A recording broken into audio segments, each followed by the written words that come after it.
오늘 저는 여러분과 함께 예수님의 사역이란 제목으로 은혜를 나누고자 합니다. 옛날이나 오늘이나 세상 어느 곳에 가든지 사람이 사는 곳에 절망이 있습니다.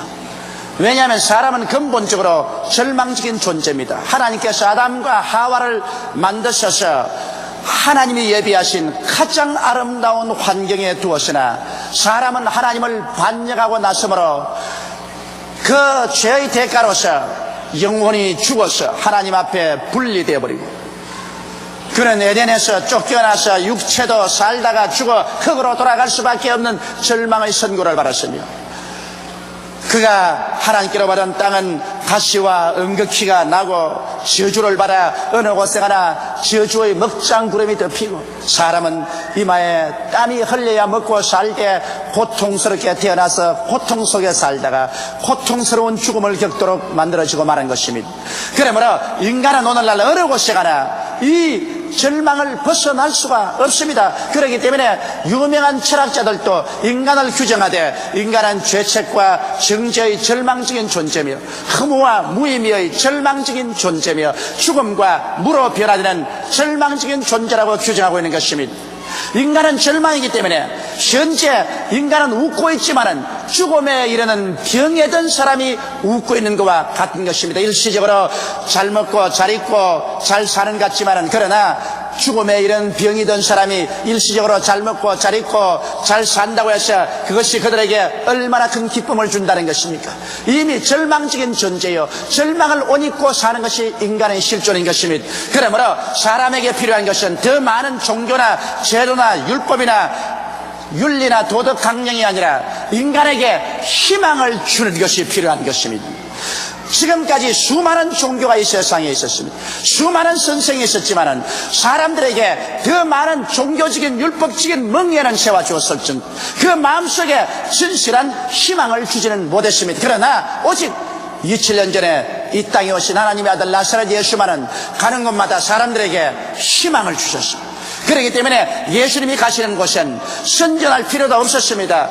인산인해로 사람들이 모인 것은 사람들이 희망이 필요하기 때문인 것입니다. 그러므로 사람들은 예수께 나와서 희망을 얻었고 그들의 삶이 새로운 광명을 얻을 수가 있었습니다.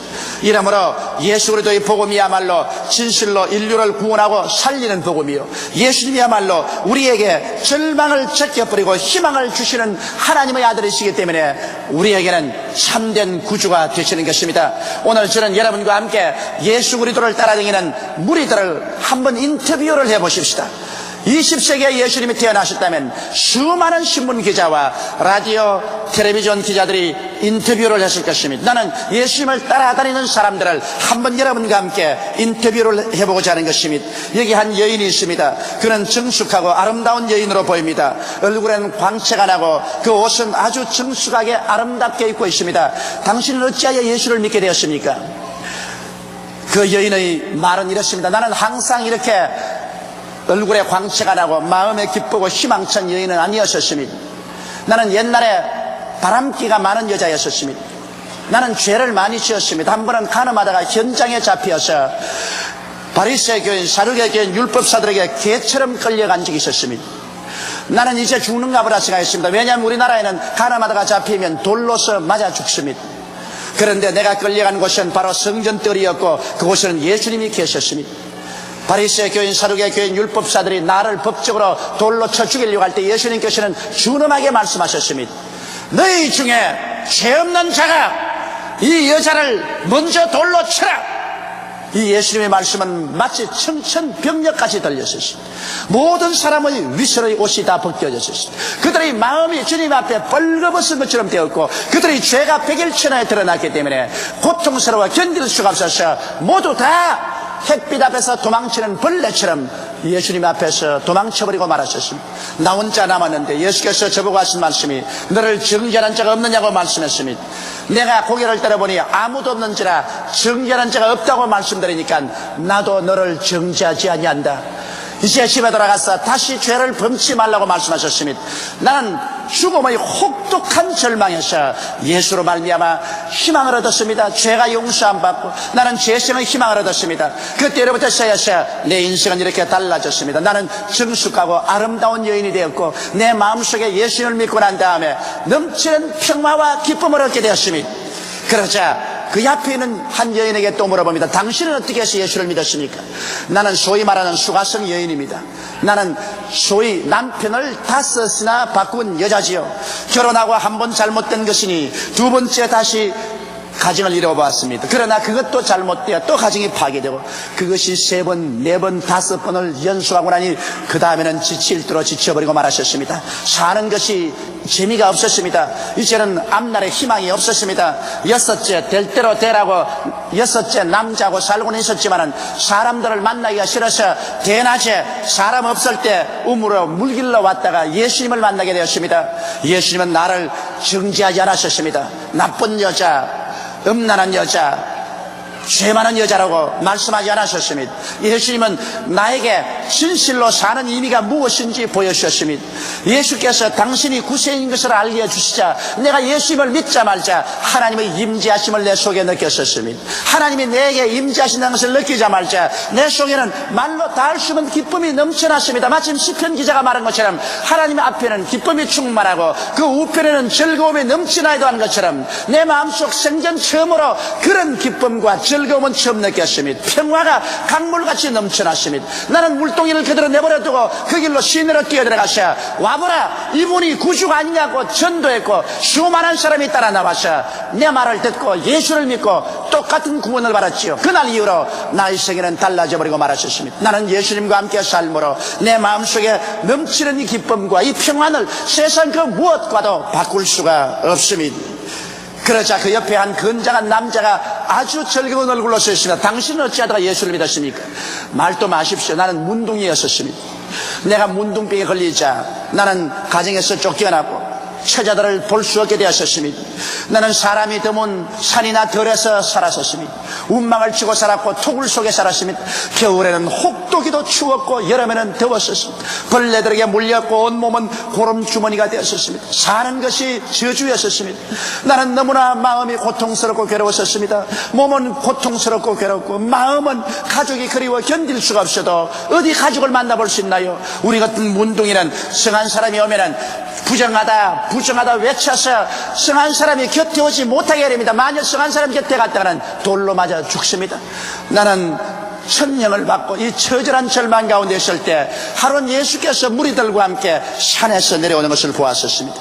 나는 그때가 기회인 줄 알았습니다. 이제 살든지 죽든지 생사 결단을 내려야 되겠다고 생각했습니다. 이 모습 이대로 살았어야 뭘 하겠습니까? 그래서 담대하게 성한 사람이 있는 곳으로 뛰어들어갔었습니다.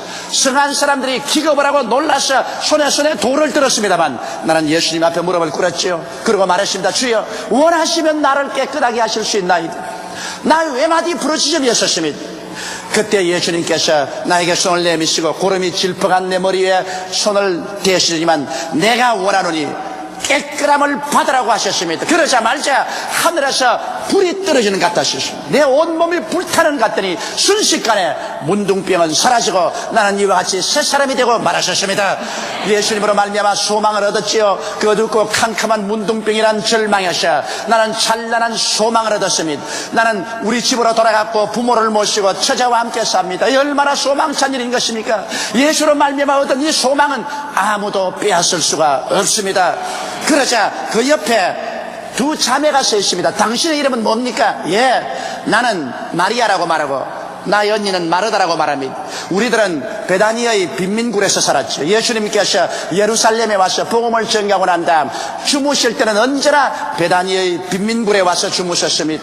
돈 없고 헐벗고 굶주리고 소외되고 불쌍한 사람들과 친구가 되어주셨지요.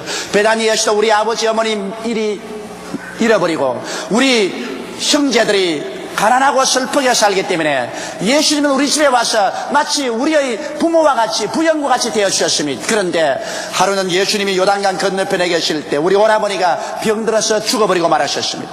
우리 여형제 둘이는 가장 처절한 절망에 처했습니다. 천지가 아뜨가고 우리는 오라버니와 함께 따라서 죽을 수밖에 없었습니다. 그럴 때 예수님께서 나흘 만에 오셨는데 오라버니는 무덤에서 썩은 냄새가 났습니다. 예수님은 그 무덤가로 우리를 데리고 가셔 그 돌을 옮겨 놓으러 가시더니만 말 한마디로 죽은 오라버니를 살려서 내주심으로 우리에게 어둠이 광명으로 절망이 소망으로 변하게 하셨습니다. 우리는 예수로 말미암아 가난과 슬픔과 절망에서 벗어나고 이제는 소망차게 살고 있습니다. 이러한 소망은 예수님밖에 우리에게 줄 수가 없습니다. 그러자 그 옆에 있는 할머님이 내가 하나 간증하죠. 내 간증도 좀 들으십시오. 나는 난성에 사는 한 여인입니다. 나는 일찍이 청춘 과부가 되어서 내 아들 하나를 힘입고 온갖 고생을 해가면서 살았습니다. 아들만 장성하면 희망이 있을 것이라 생각하고 살았는데 이 아들이 제법 커서 이제는 어미의 기둥이 돼줄만 할 때 그만 병들어 죽었지요. 아들이 죽어서 상리에 실려 나가는 날 나는 아들과 같이 죽기로 결심을 했지요. 아들이 흙에 파묻힐 때 나도 그곳에 함께 뛰어들어가서 파묻힐 각오를 했었습니다. 나는 상여 뒤에 따라가며 울며 부르시며 따라가고 있는데 예수님이 길에서 만나서 상여를 중지시켰습니다. 관뚜껑을 열라고 하시더니 사늘하게 식어서 뻑뻑해진 내 아들의 손을 잡고 청년아 일어나라 말 한마디 하시며 갑자기 얼굴에 생기가 나고 피가 돌더니 내 아들은 야들야들하게 되어서 일어나셨습니다.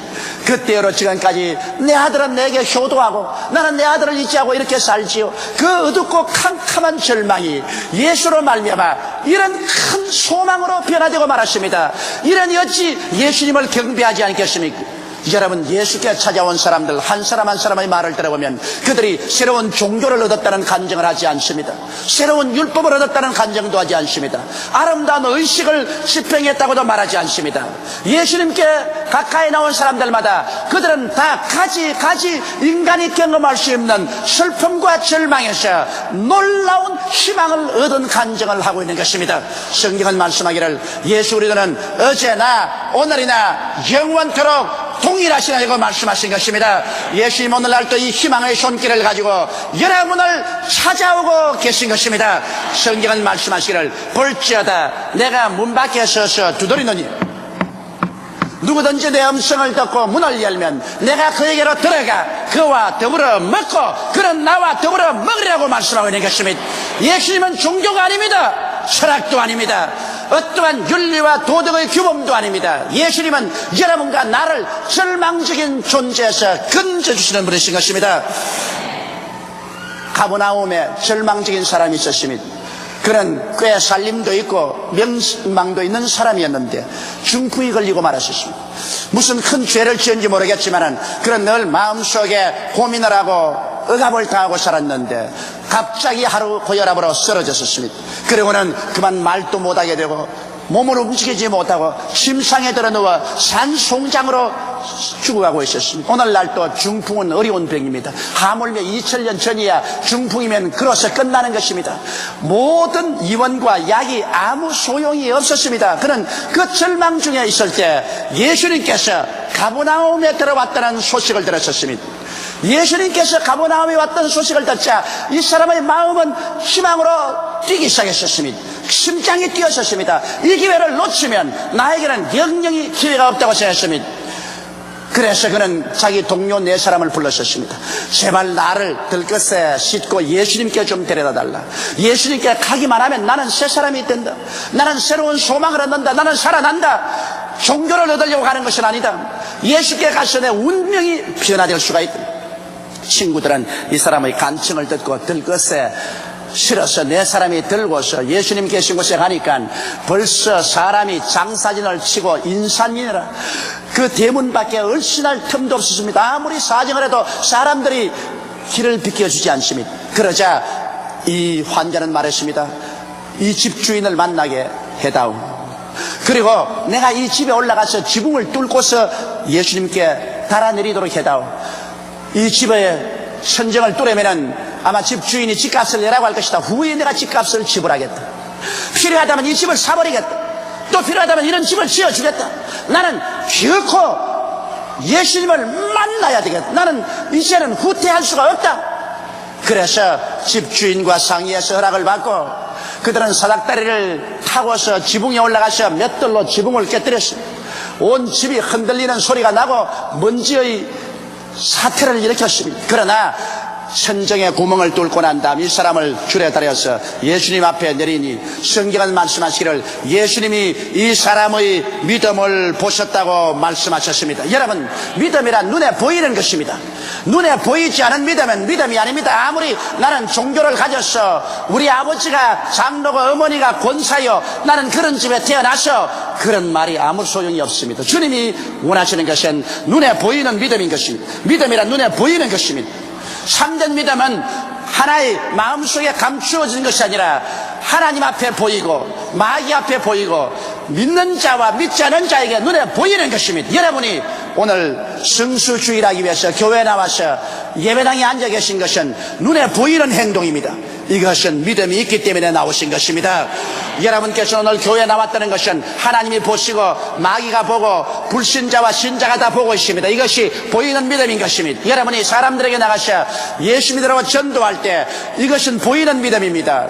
여러분 혼자 믿는 것이 아니라 믿음이 밖으로 나와서 행동으로 사람들에게 보여지고 있는 것입니다. 우리가 육신으로 이 땅에 살면서 우리가 보이는 가장 큰 믿음을 행사할 수 있는 것은 하나님께 11조와 헌물을 드리는 것입니다. 왜냐하면 사람들이 이 세상에 물질을 사랑하지 아니할 수 없습니다. 왜냐하면 육신의 죽고 사는 것은 물질에 달렸습니다. 이렇기 때문에 피땀을 흘려가며 애쓰며 사람들은 물질을 구하는 것입니다. 그렇기 때문에 성경에도 말하기를 내 물질인 것에 내 마음도 있다고 말한 것입니다.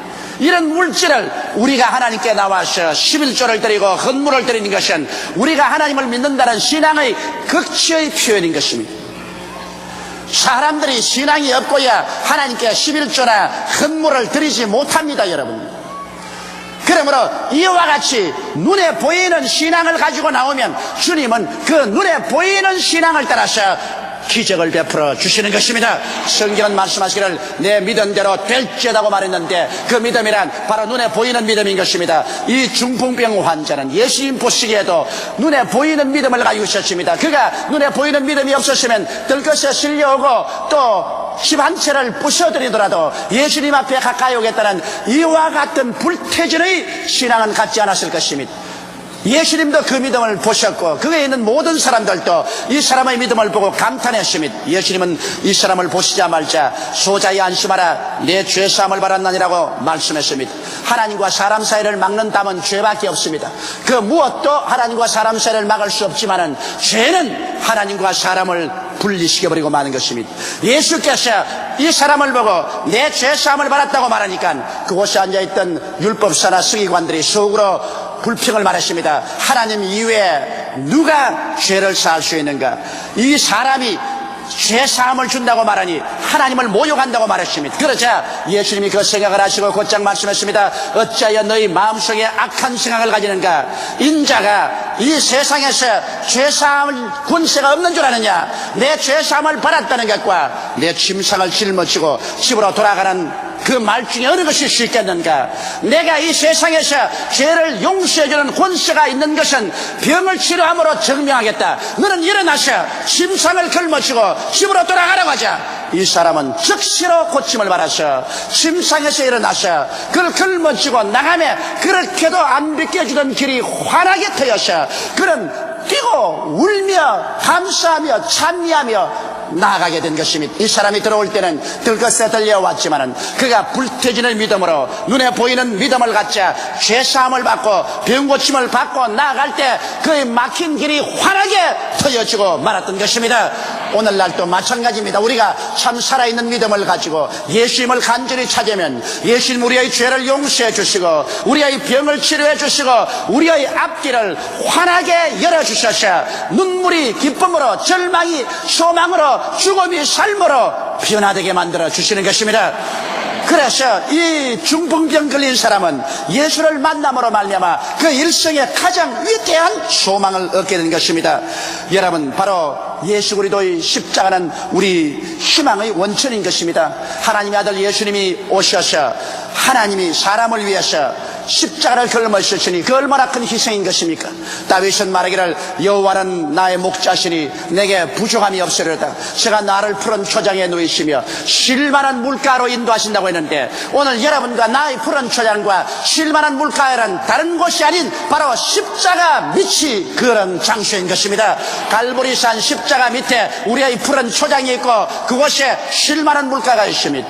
하나님께서는 그 아들 예수를 통해서 십자가에서 모든 절망을 다 못 박아버리고 불태워버린 것입니다. 십자가는 바로 여러분과 나의 소망의 원천입니다. 그곳에서 절망이 사라져버리고 마는 것입니다. 오늘 인류들을 살릴 수 있는 유일한 처소는 바로 십자가 밑인 것입니다. 왜 그럴까요? 첫째로 십자가 밑에서 우리는 죄사함을 받는 크나큰 소망을 얻습니다. 다른 종교에서는 죄사함을 받기 위해서는 5년 10년도 걸리고 온갖 고행을 다하고 온갖 고통을 겪어야 합니다. 그러나 예수 믿는 사람 그렇지 않습니다. 예수께서 하나님으로서 사람을 대신해서 십자가에 못 박여 피 흘려 거대한 대가를 지불했기 때문에 죄를 지었음에도 불구하고 못났음에도 불구하고 회개하고 믿기만 하면 눈 깜박할 사이에 그 순간에 그 모든 죄가 하나도 없이 다 용서함을 받고 하나님 앞에 담대하게 설 수 있는 자격을 얻게 되는 것입니다. 이러므로 십자가 밑에는 죄사함의 놀라운 희망의 광채가 비치는 처소인 것입니다. 둘째로 십자가 밑에서는 크나큰 위로를 얻을 수 있는 희망이 있습니다. 사람들은 이 세상에서 마치 고아와 같이 버림받고 살고 있는 것입니다. 아무도 도와줄 자가 없는 외로운 인생길을 살아오고 있습니다. 그런데 우리가 십자가 밑에 가면 하나님께서 우리를 고아와 같이 버려두지 않냐고 예수 그리스도를 믿는 사람들에게 우리를 도와줄 보혜사 성령을 보내주시는 것입니다. 예수께서 말씀하기를 내가 너희를 고아와 같이 버려두지 않고 너희에게로 오리라. 내가 아버지께 구하겠으니 그가 또 다른 보혜사를 너희에게 주사 영원토록 너희와 함께 있게 하시라고 말하는 것입니다. 보혜사란 바로 하나님께서 여러분과 나를 도와주기 위해서 보내신 우리의 변호사요, 우리의 위로자요, 선생이요, 안내자요, 우리에게 능력을 주신 자인 것입니다. 여러분은 성령님을 가볍게 생각하지 마십시오. 여러분께서 매일같이 숨쉬면 공기가 폐 속에 들어갔다 나왔다는 것처럼 성령께서도 기도를 통해서 여러분 속에 와서 함께 거하시는 것입니다. 여러분이 주 예수 이름으로 평소에 늘 기도할 때 하나님의 성령은 여러분과 함께 역사하여 주셔서 여러분에게 위로의 원천이 됐습니다. 성경은 말씀하기를 성령도 우리 연약함을 도우신다고 말했습니다. 오늘 이 시간에 연약하지 않은 자가 어디에 있습니까? 지적으로 연약하고 감정적으로 연약하고 의지로 연약하고 육체로 연약하고 생활에 연약할 때 보혜사 성령은 여러분과 나에게 돕는 자가 되어주시는 것입니다. 나는 수없이 성령께 부르짖습니다. 여러분 아시다시피 저는 전 세계 각지에 나가서 크고 낮은 자 수많은 사람들에게 복음을 전개합니다. 조용교의 지력으로서는 감당할 수 없는 어려운 일을 당할 때가 많습니다. 그럴 때마다 나는 언제나 내게 돕는 자가 있다는 것을 생각할 때 마음에 크나큰 위로를 느끼는 것입니다.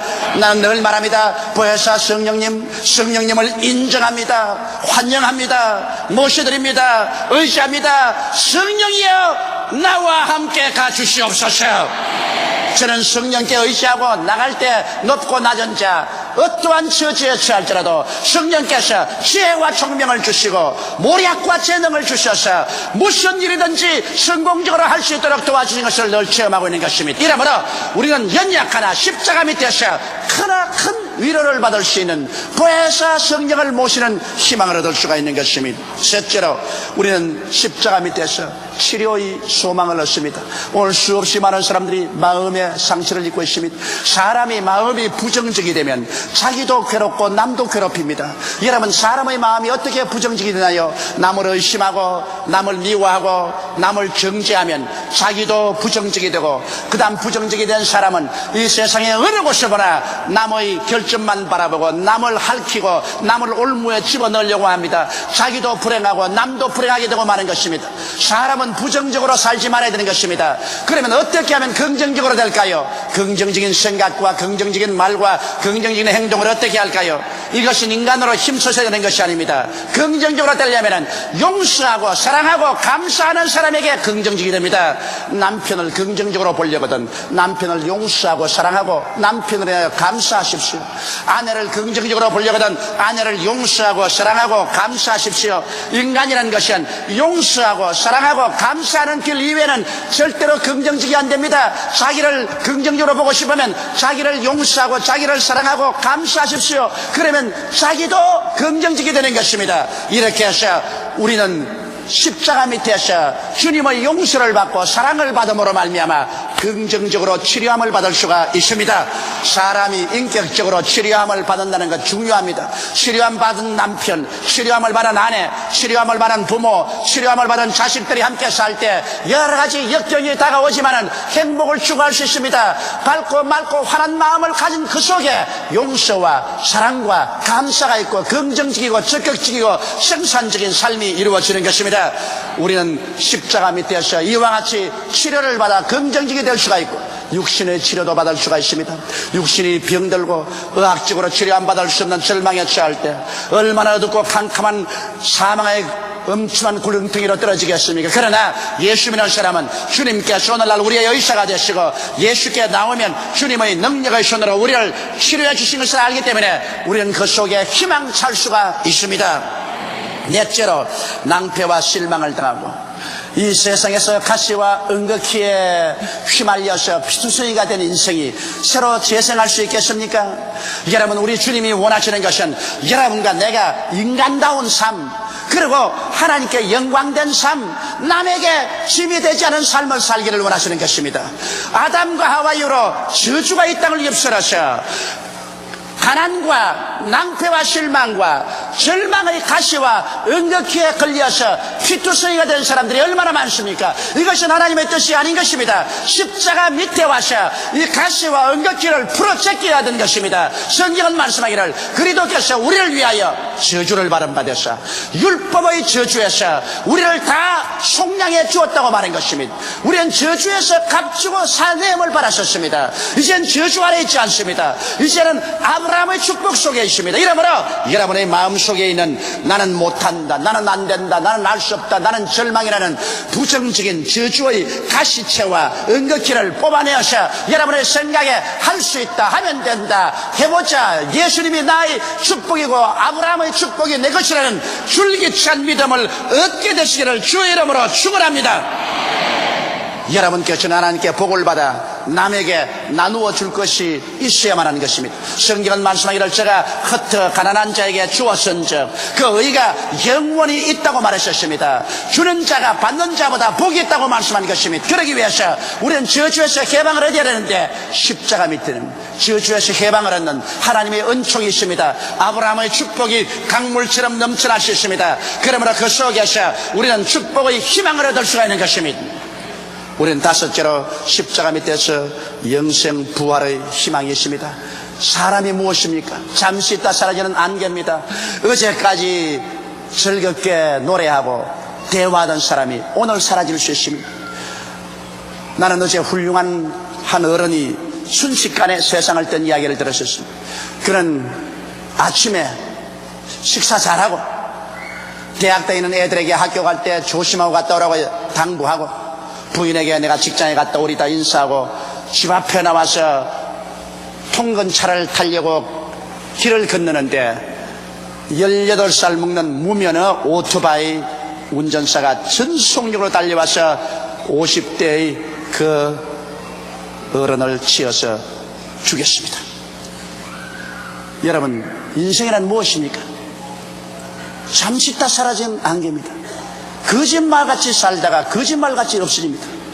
모든 인생은 풀과 같고 그 영화는 풀의 꽃과 같아 풀은 시들고 꽃은 떨어지나 야훼의 말씀은 영원토록 있다고 말씀하신 것입니다. 그러므로 오늘 우리는 십자가 밑에서 우리는 소망을 얻을 수가 있습니다. 왜냐? 죽음조차도 우리를 이기지 못합니다. 사망아, 너희 이기는 것이 어디느냐? 사망아, 너희 쏘는 것이 어디에 있냐고 사도 바울이 외쳤습니다. 왜냐하면 그런 말하기를 만일 땅에 있는 우리의 장막집이 무너지면 손으로 짓지 아니한 영원한 집이 우리에게 있는 줄을 안다고 그는 확실하게 말씀을 하셨습니다.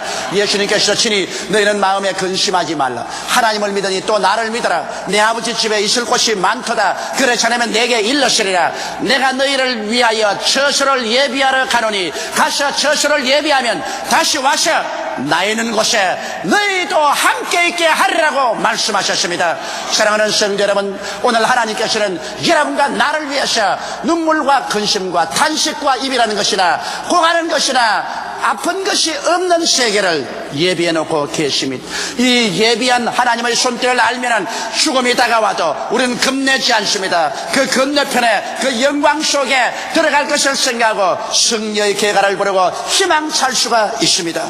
예수님은 용서를 베풀고 사랑을 베풀며 희망을 주시기 위하여 오셨습니다. 오직 용서와 사랑과 희망이 있는 곳에 우리는 긍정적이고 적극적인 삶을 살아갈 수가 있습니다. 예수님은 바로 희망인 것입니다. 기독교는 바로 희망인 것입니다. 여러분과 나는 예수께 나와서 절망을 불사르고 여러분의 모든 삶에 넘치는 희망을 얻게 되시기를 주님의 이름으로 축원합니다. 다 같이 고개숙여 기도드리겠습니다. 전능하신 우리 아버지 하나님, 이 세상은 절망으로 꽉 들어차 있습니다. 아무리 인간의 힘으로 희망을 찾으려고 해도 절망은 희망을 다 감싸 삼켜버리고 맙니다. 하나님 아버지여, 그러나 절망이 불태워진 곳이 있습니다. 절망이 죽어버린 곳이 있습니다.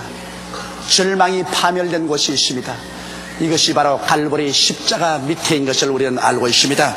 아버지 하나님, 그러므로 수고하고 무거운 짐진 자들은 다 갈보리 예수님께 나와서 절망의 짐을 벗어놓게 도와주시옵소서. 새로운 삶을 시작하게 도와주시옵소서. 승리의 계가를 부르게 도와주시옵소서. 예수님 이름 받들어 기도드리옵나이다. 아멘.